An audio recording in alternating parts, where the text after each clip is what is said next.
সব থেকে বেশি গুরুত্বপূর্ণ সেটা হচ্ছে যে এই সেভেন সিস্টার্সকে কি তাহলে টার্গেট করা হচ্ছে? বাংলাদেশ যেরকম আমাদের ভয় দেখাচ্ছিল, সেভেন সিস্টার্সকে তারা নেবার চেষ্টা করবে। লালমনিরহাটের অঞ্চলে আন্ডারগ্রাউন্ড মিসাইল বেসও বানানো হয়ে গেছে।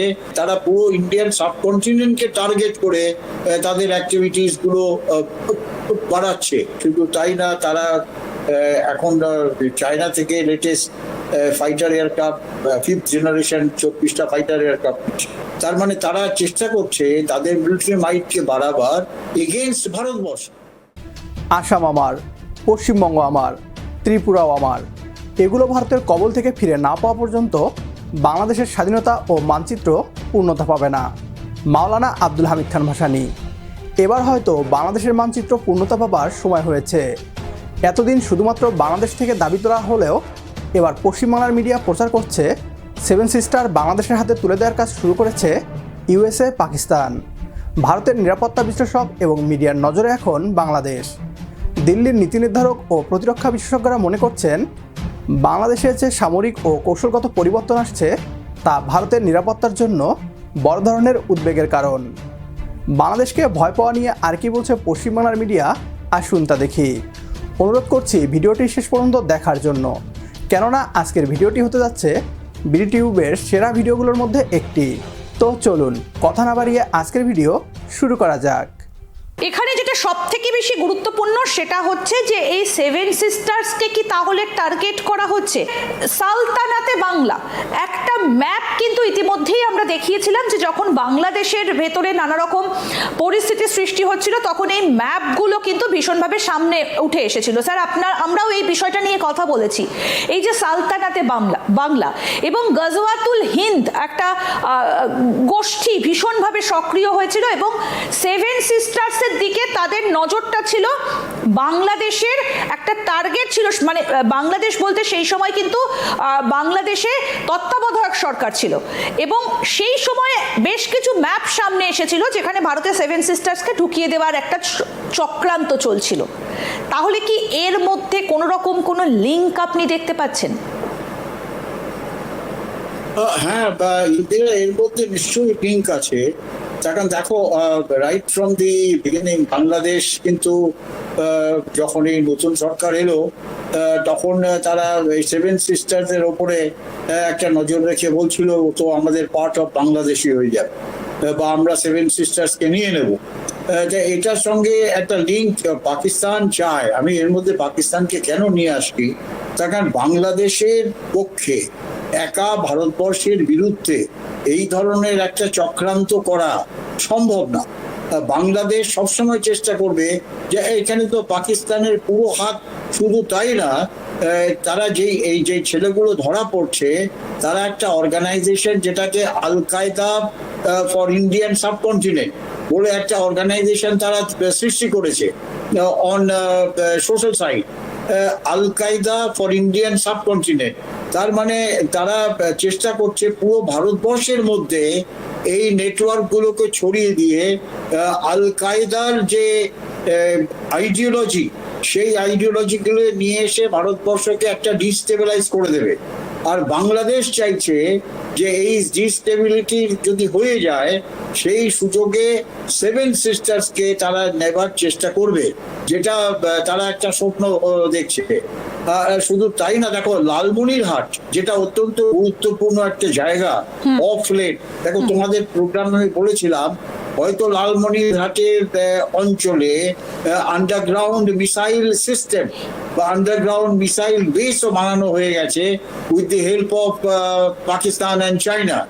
সেটা আমরা ওভাররুল করতে পারি না। Lalmonirhat also is a hub center of these ISI backed Pakistani intelligence organization activities. তারা সেখান থেকে ওই চিকেন নেক যা আমরা বলি শিলিগুড়ি করিডরকে, সেই শিলিগুড়ি করিডোরের ওপরে একটা নজর রেখেছে। আমরা সবাই জানি যে এই পাকিস্তান থেকে এই যে ইস্ট পলিসি, মানে আসিফ মুনির বলেছিলেন যে এবার ইস্ট টার্গেটে, এবার ইস্ট। স্যার আপনারও নিশ্চয়ই মনে আছে যে তিনি ইস্টের কথা বলেছিলেন এবং আমরা যদি অতি সম্প্রতি ঘটনাক্রম দেখি সেই হামিম থেকে শুরু করে এদিকে গোবরডাঙ্গা, ওদিকে বর্ধমান এবং তারপর দিনহাটা, পুরোটাই কি একটা সুতোয় বাঁধা? দেখো ইন্দিরা, এটা ইনভেস্টিগেশনে নিশ্চয়ই বেরিয়ে আসবে, কিন্তু আমার অ্যাসেসমেন্টে আমার মনে হয় এইগুলো প্রত্যেকটা লিঙ্ক আছে। তার কারণ দিনহাটা ইজ ওয়ান কর্নার, সেখান থেকে তারা চাইবে হার্টল্যান্ডে ঢুকতে। হার্টল্যান্ড হচ্ছে এই যে তুমি বললে বর্ধমান বা এই ধরনের জায়গায়। ওই যে বললাম আল কায়দা অফ ইন্ডিয়ান সাবকন্টিনেন্ট, তারা পুরো ইন্ডিয়ান সাবকন্টিনেন্টকে টার্গেট করে তাদের অ্যাক্টিভিটিস গুলো বাড়াচ্ছে, আস্তে আস্তে বাড়াচ্ছে, একদিনই তো পারে না। আর সেখানে পাকিস্তানের কমপ্লিট সাপোর্ট, আইএসআই সাপোর্ট এদের আছে। আর বাংলাদেশের আরেকটা জিনিস যেটা তুমি বললে যে বাংলাদেশ যেরকম আমাদের ভয় দেখাচ্ছিল অনেক সময় যে আমরা পুরো নর্থ ইস্টটা নিয়ে নেব, আর শুধু তাই না, তারা এখন চায়না থেকে latest fighter aircraft, 5th generation 24টা ফাইটার এয়ারক্রাফট। এখন তুমি যদি দেখো বাংলাদেশের কেন এই ফাইটার এয়ারক্রাফট গুলো দরকার, বা বাংলাদেশের কেন সাবমেরিন দরকার? তাদের তো 3 দিক থেকে ভারত আর একদিকে সমুদ্র, তার মানে তারা চেষ্টা করছে তাদের মিলিটারি মাইটকে বাড়াবার এগেইনস্ট ভারতবর্ষ। এটা তো বলতে হবে সবাইকে যে 24টা ফাইটার এয়ারক্রাফট 5th জেনারেশন তুমি নিচ্ছ কার জন্য, কার এগেনস্টে এগুলো ব্যবহার করবে? এগুলো ব্যবহার করবে তো ভারতবর্ষের এগেনস্টে। তো অবভিয়াসলি আমাদের কিন্তু, আমরা সজাগ, ওর মধ্যে কোনো ডাউট নেই, কিন্তু তবুও বাংলাদেশের সঙ্গে আমরা সম্পর্ক খুব একটা খারাপ করতে চাই না। বাংলাদেশ কেন এই সমস্ত অ্যাক্টিভিটিস করছে, তারা কেন পাকিস্তানি আইএসআই কে সাপোর্ট করছে, বা পাকিস্তানি আইএসআই এর হেল্পে, মদতে তারা ভারতবর্ষের এগেনস্ট এই সমস্ত মডেল তৈরি করার সৃষ্টি করছে, সেটা বোঝা বড় মুশকিল। একদম একদম। বাংলাদেশ আজ ভৌগোলিক অবস্থানকে কাজে লাগিয়ে একটি নতুন আঞ্চলিক শক্তি হিসাবে আত্মপ্রকাশ করছে। সামরিক আধুনিকায়ন এবং সীমান্ত সংলগ্ন শক্ত অবস্থান ভারতের মনে এই বার্তাই দিচ্ছে যে বাংলাদেশে আর আগের মতো দাদাগিরি চলবে না, বরং দক্ষিণ এশিয়ায় ভারতের একচ্ছত্র আধিপত্যকে চ্যালেঞ্জ করার মতো সক্ষমতা অর্জন করেছে লাল সবুজের এই দেশ। ভারতীয় মিডিয়ার এই উদ্বেগগুলো স্পষ্ট করে দেয় বাংলাদেশের সামরিক পদক্ষেপ এবং কৌশলগত সিদ্ধান্তগুলোকে তারা অত্যন্ত গুরুত্বের সঙ্গে দেখছে। ভূরাজনীতির ময়দানে বাংলাদেশ যে এখন একটি বড় আলোচনার কেন্দ্রবিন্দু, তা নিয়ে কোনো সন্দেহ নেই।